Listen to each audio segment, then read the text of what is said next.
Hello, ladies and gentlemen, and welcome to the future in the water and wastewater industry and the careers you didn't know about. I'm your host, Dave Kosminski, and we are live in the studio with an old friend from the Rivers Alliance, Miss Alicea Charamut. Hi, Alicea. How are you? Hi, Dave. I'm doing well. Thanks for having me. Oh, thank you for coming down, taking time out of your schedule. I know we most of the time we meet on Zoom, but it's the nature of the beast right now. Yes, this may be the first time we've seen each other in person in several years. A while. Yeah. Yes, it has. So anyway, basically the premise of the whole podcast is to, make people aware of the careers that are out there in the water and wastewater industry. And I think you bring a little bit of a different twist from the standpoint of possible careers, because you come from the environmental side and, protecting the Rivers Alliance and so forth. So tell us, how did you get into the Rivers Alliance, and tell us their premise of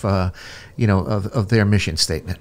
Sure. So at Rivers Alliance, it's our mission to protect all the waters of Connecticut. Our name is a little bit of a misnomer because while rivers are an extremely important part of our natural resources here in Connecticut and so well loved, water is all connected. So Absolutely. We focus on groundwater, drinking water, lakes, ponds, and it's a very, very broad subject for sure. Yes, the tentacles are out there. Yeah.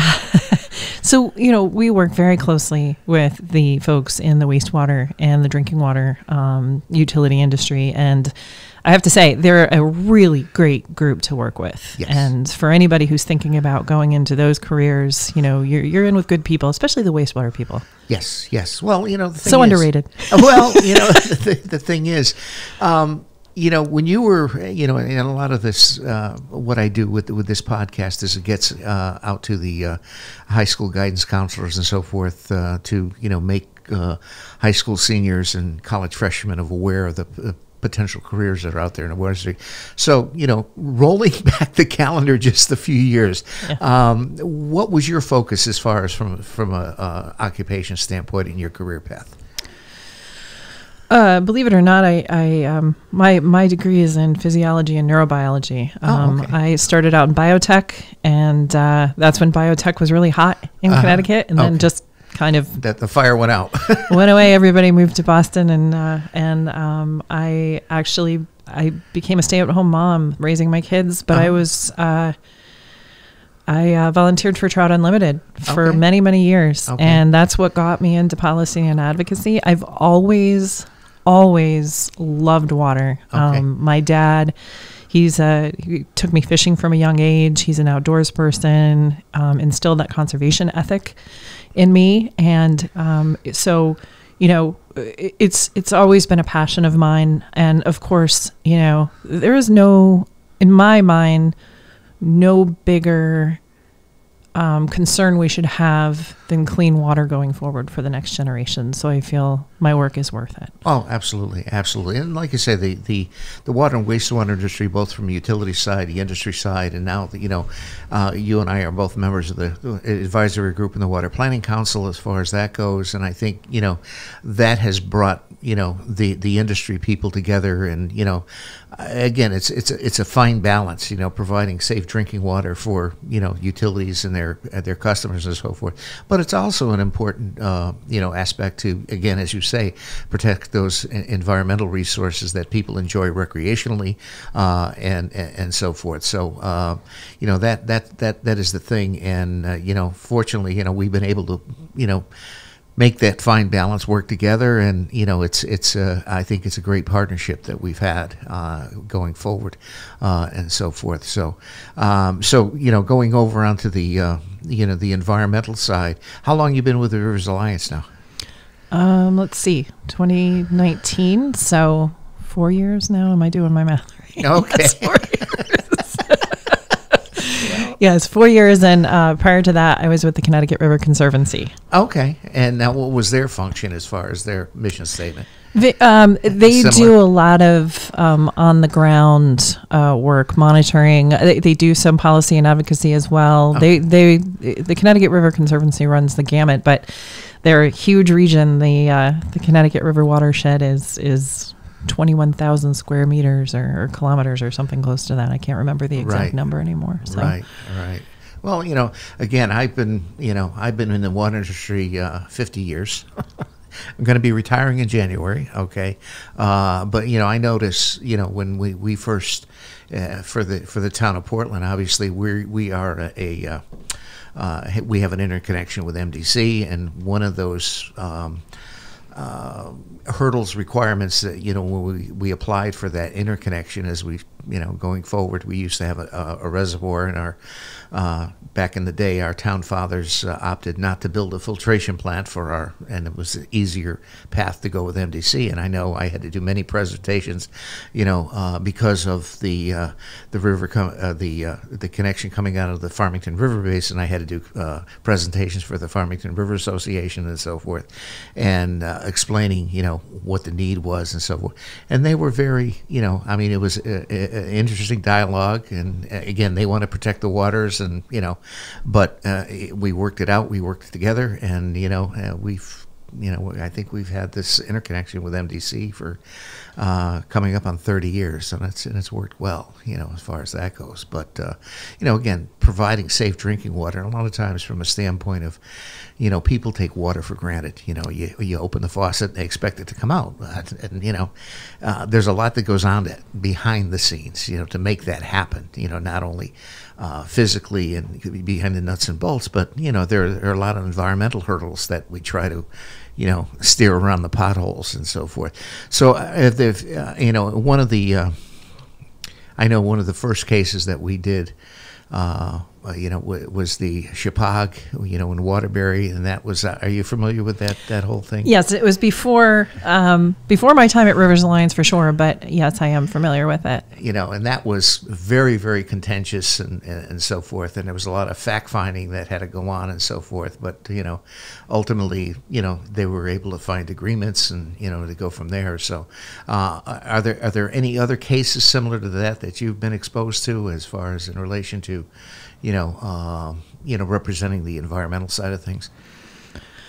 Oh gosh, there's so many. How do I pick one? Of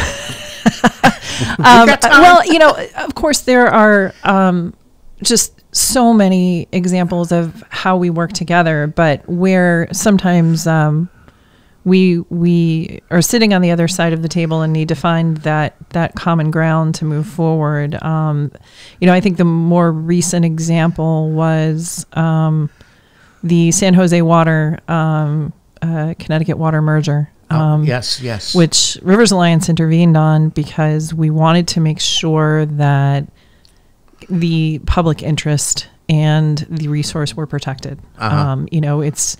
It was very concerning for many folks as well as us that, a California company, which in some ways is good because in California, they really know how to conserve water. Oh, they do. They do.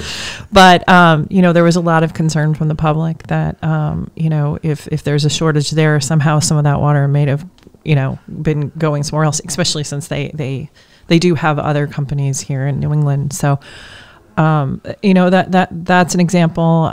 There's the example of the, and of course, that merger did happen and the conditions were there that we were satisfied with and asked for. And another good example is the reservoir in New Britain, where they wanted to create a reservoir, through, gravel mining. Okay. And so that was another thing that was, recent and timely.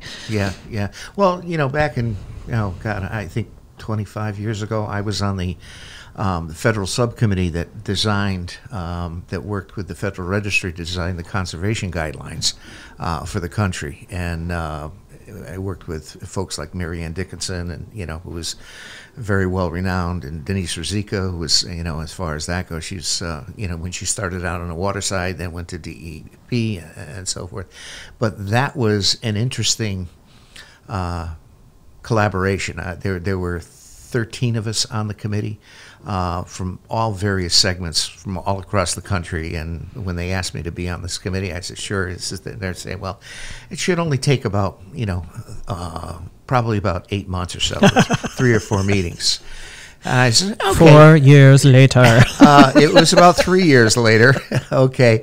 But it was interesting because we had, I was representing small municipal communities, and we had people on the committee. In fact, one was from Texas, and he was a cattle farmer, and he ran water systems down in Texas, and we, the conversation came to, unaccountable water. And so, he says, well, fortunately in the Northeast, we're, fairly water rich, and, we don't have to, the concerns that you do out, out west and in California and so forth. And, and he says, well, what do you normally get for unaccountable water? And I says, well, we try to keep it around 10%, but we have some water systems, okay, that, push the gamut to 20-25%. And the guy is a cattle farmer, and I'll always remember this. He says, 25%. He says, hell, he says, if I had 100 head of cattle and I had 25% of misses, I sure in hell want to know where they were.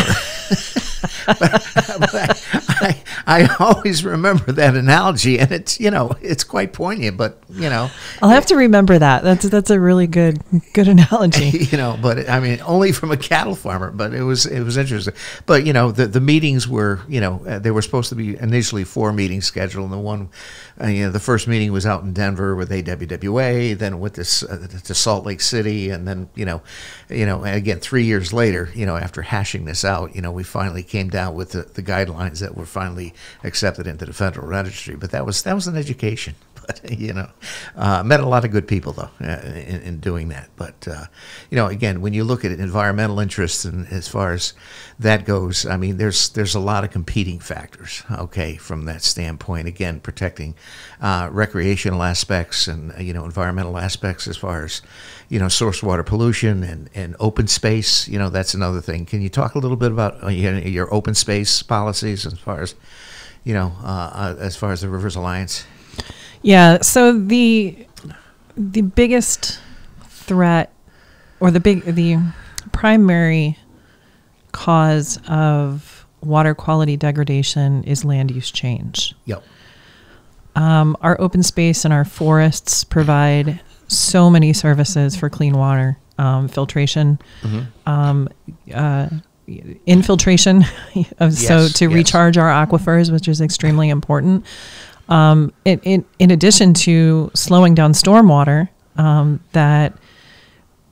it's the stormwater right now is the primary source of pollutants in our surface water. So protecting that open space and that forest and land right now and preserving those ecosystem services are going to benefit our waters going forward tremendously and save us a lot of money on engineered infrastructure. Sure.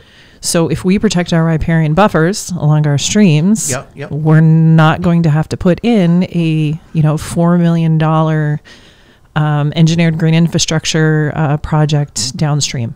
Sure. And a lot of times the communities that suffer from a lot of that upstream development are your vulnerable communities, your environmental justice communities, your cities. Sure. Because they are at the confluence of our rivers and our harbors. So where everything ends up. Well, absolutely. And the thing is from a water supply standpoint, I mean, you get you go east to here, on the east side of Connecticut and so forth, where water utilities per se, you've got a lot of private water systems, small, but there's a lot of wells out there, and you get into a situation, with these riparian buffers as far as that goes, and especially with the use of road salts. Okay, that it's very prevalent, on all the state roads. I think everybody's using road salts now. It's not like it used to be. Okay, that impacts a lot of wells with sodium. Also from a standpoint of stormwater runoff. Going to the wastewater side. A lot of the systems, the wastewater systems in towns. Okay, Hartford, for instance, they don't have a stormwater separation project. Because all of the new stuff, but they're building the tunnel, okay, which is supposed to collect all of the stormwater, and then because the wastewater plant gets overwhelmed, and you get a lot of bypass into the river, and which ends up in the Sound, so it's a catch-22, so I know that it's been a real problem, and I think it's recognized now, at least, and I think certain towns they're making remedies to at least look out for that and plan ahead for it, so which is a good thing. And the opportunity to have stormwater utilities in Connecticut now, and really promoting that helps as well. Sure. It helps to pay for that infrastructure. It's not free. No, nothing is free these days. It's unfortunate, but it takes money to ride the train. And it really does. And especially from the standpoint of speaking of infrastructure, water infrastructure as well as wastewater industry infrastructure is and we're not the only state is experiencing it, but the infrastructure throughout the United States is aging. So you've got 100-year-old water pipes. You've got again sewer systems that aren't separated from the storm sewer. So you've got all that potential inflow. Okay, that impacts the utilities, and you have to deal with that. And nobody sees it because it's underground. Well, you see a bridge falling apart, you want somebody to do something about that right away. Exactly. At any cost. But when we've discovered, if a utility discovers that their lines need to be replaced in a certain area, the cost has got to come from somewhere. Exactly. And it's usually rates. People have to understand. Yes, and it's like with any underground infrastructure, it's like it's out of sight, out of mind. Until something happens, and right. then it, all of a sudden it's a deal. Definitely a problem when you can't flush your toilet. Yes. Yeah. Or you can't get drinking water, and you're going down to the. One of the things that I used to do presentations in schools, on water conservation and so forth, and one of the exercises that I, did with the students is basically, he asked the students, do you know how much water a typical family of 3 or 4 use in a daytime? And the estimates range from maybe 20 gallons to 50 gallons and so forth. So I rolled up one time. Okay, I had a landscape trailer. Okay, with 350-gallon jugs of water on a landscape trailer. So I schlepped the kids out of class. Everybody took in a gallon jug, and we had basically chorus risers. The stepped chorus risers. And they lined up all the jugs. And so I says, all right, guys, you know what you just did? No. I says, you just carried in your daily supply of water.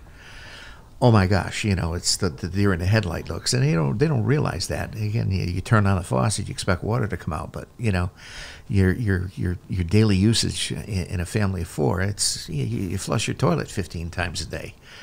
Was all indoor use? Yes. Yeah. Did you tell them that they would have had to make about 5 more trips for outdoor use? Well, exactly. And they schlepping it down to the stream, years ago. Okay, and that's how it was done. We go down to the stream and collect water or whatever. Before the advent of distribution systems and so forth. But yeah, and they don't realize that. But it's a rude awakening, and a lot of times, you have to do things like that to open up their eyes, as far as that goes. So, what do you find now? Basically, are the biggest pollutants now? Road salt, or what do you? Have you dealt with the PFAS issue as far as that goes, and any of your dealings with utilities, or Yeah, PFAS is definitely an issue for us, and I feel that the state is doing a decent job in moving forward on things like monitoring. But the fact is, we're not going to get anywhere with PFAS until we turn the tap off. We continue to have a lot of products coming into the home every day. As long as those are going, into landfills or out through people's sewer pipes, we're continuing to have an issue with PFAS. Nutrients, harmful algal blooms, which are a huge issue, especially in our lakes and ponds. Sure. And people don't realize the impact that has if it continues, and how expensive it can be to treat the problem in situ. Mm-hmm. And Because property values, if you can't use the water, if your dog's going to die jumping into it, property values are going to decline. Absolutely. And that is a big issue. And that, that's from nutrient loads. And, like I said, cheapest thing to do is to maintain those riparian buffers and those forests and let nature do its thing and filter it out. It's free. Well, yeah. It's free. And again, a lot of the, the urban, people that want the lush green lawns and have the chem lawns and the lawn treatment so they can have their lush green lawns, there's an impact to that. Yeah, the Great American Lawn is one of our biggest challenges to water quality going forward in the future. Yeah. And things like harmful algal blooms and dead spots in Long Island Sound, which, is another issue. Temperature increases also. We talk about, actual pollutants and we forget about temperature being a pollutant. So if you're a fly angler and you enjoy trout fishing, it gets more challenging as we go forward and our waters warm up and it gets beyond the point where certain species can survive. So, again, that's a land use issue. It's also, a water quality standard issue. We should be upgrading our water quality standards for temperature here in Connecticut to protect those headwater streams, which provide services in and of themselves. Yeah, yeah. Now, from an invasive species, what do you find the most prevalent culprit on that end? Oh, boy. Well, coming from the Connecticut River Conservancy and being the boots on the ground that watch the hydrilla infestation spread throughout the Connecticut River, we are quite fortunate that it hasn't gone beyond the Connecticut River, but it took a while to respond. I also row crew on the Connecticut River, and in August, we can only get one boat off the docks because it's just so hemmed in with hydrilla. Really? Our marinas are having a big issue with even being able to get boats in and out of the slips because of the hydrilla. It's so thick. This is a very unusual strain that Army Corps right now is doing a lot of studies on. So hopefully we'll have a management plan soon. So just off the cuff, what seems to be the some of the remedial measures that you guys are taking outside of going out and ripping it out? Yeah, unfortunately, ripping it out isn't an option because it spreads through very small fractions. So if you rip it out, you're spreading it downstream. And normally Rivers Alliance is not a proponent of herbicides, but in order to get this under control and to control any harm to the ecosystems, right? Because it takes over so much that you end up with a monoculture. Herbicides are going to have to be considered and done very thoughtfully. And I went to a presentation that Army Corps did a couple months ago, and I was pretty confident in their process. Okay. They're doing it very scientifically, which is great. Sure. And of course we have a lot of other aquatic invasives that are an issue. We've got Trapenitans, which is European water chestnut. And, but those are kind of the two big ones. The great thing about European water chestnut is it can be managed by volunteers. And there are a lot of people that love doing that work. Okay. And a lot of groups that are doing it. Now, do you guys have much interaction with EPA Region 1, or is that another silo? Sometimes it depends on what's going on. Of course, when things come up like, an update of the long-term control plan for Hartford or one of the other cities, we have a lot of interaction with the EPA. Because Connecticut is a designated state, a lot of times where folks in other states would deal more with EPA, we work with DEP because they're the designated authority. But on bigger issues such as changing the nitrogen strategy for Long Island Sound, we work with EPA on things like that. Okay, great. Are you? What do you do for hobbies on the personal side? So I'm a fly angler. I row crew. I kayak. I love to hike. I love being outside. So water is my fun too. Okay, all right. Well, as you know, my other alter ego is music. So one of the questions I always ask our guests and so forth. Okay, what's your desert island album? If you got stuck on a desert island, what album would you want to have, or a few? you're talking to someone who loves variety so much. I can't. Just the thought of having only one album stresses me out. It would probably change from day to day, but.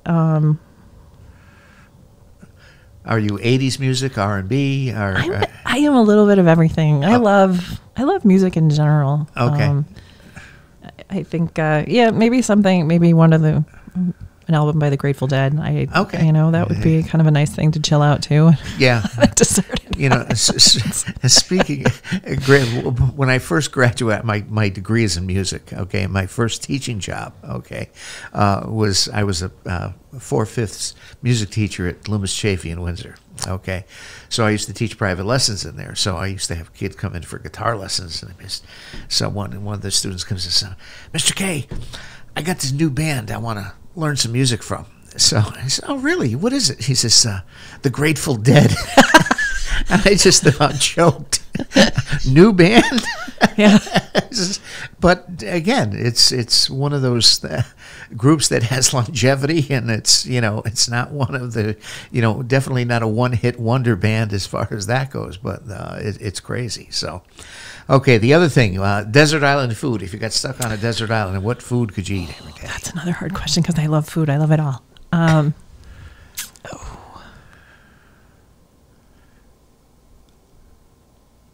I think I could probably live on if I just had a supply of tomatoes and basil, okay, and about a truckload of any sort of pasta. I could probably there you go live on fresh pasta with a basic tomato sauce. Pasta's good. Of all our guests, pizza's high on the answer list, as well as sushi. There would also have to be some good Italian cheese too. So there you go. Have you had experienced any of the New Haven pizza at all?